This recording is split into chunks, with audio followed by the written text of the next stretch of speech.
হাঁসের কালাভুনার full video আজকে আপনাদের সাথে শেয়ার করেই দিলাম। হ্যালো এভরিওয়ান, আসসালামু আলাইকুম। আশা করছি আপনারা সকলেই ভালো আছেন আর আমিও অনেক বেশি ভালো আছি। আর এই কিউট কিউট হাঁসগুলোর নাম কি জানেন? বেইজিং হাঁস।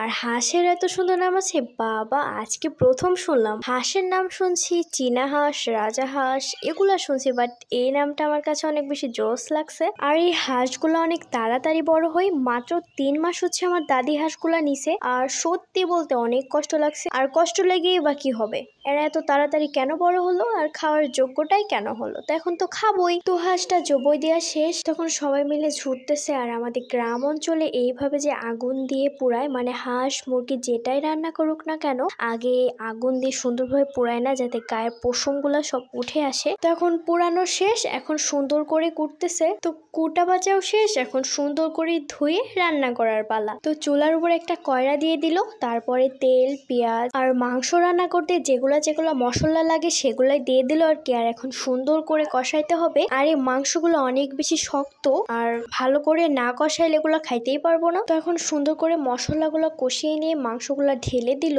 আর এখন একটু পানি দিয়ে দিল মাংসটা সিদ্ধ হওয়ার জন্য। তো মাংসগুলো সুন্দরভাবে সিদ্ধ হয়ে গেছে আর পানিগুলাও শুকায় গেছে। বলক তোলার জন্য পানিটা দিয়ে দিল, মানে এটা দিয়েই কমপ্লিট করা হবে আর কি। তো সুন্দর করে নেড়ে চেড়ে ঢেকে দিল। এখন 5 মিনিট বলক তুলতে হবে। বলক তোলা শেষ, এখন আবার 5 মিনিট নাড়তে হবে, তাহলেই কালাভুনার কালারটা আসবে। তো আস্তে আস্তে কিন্তু কালারটা চলে আসতেছে। ফাইনালি আমার বেইজিং হাঁসের কালাভুনাটা কমপ্লিট। আর দেখতে কি লোভনীয় লাগতেছে, তাই না? আমি আর জিভে পানি আটকায় রাখতে পারতেছি না বাবা, আমি খাওয়াটা শুরু করেই দিলাম। আর এত মজা ছিল আপনাদের বলে বোঝাতে পারবো না, এত এত এত মজা ছিল।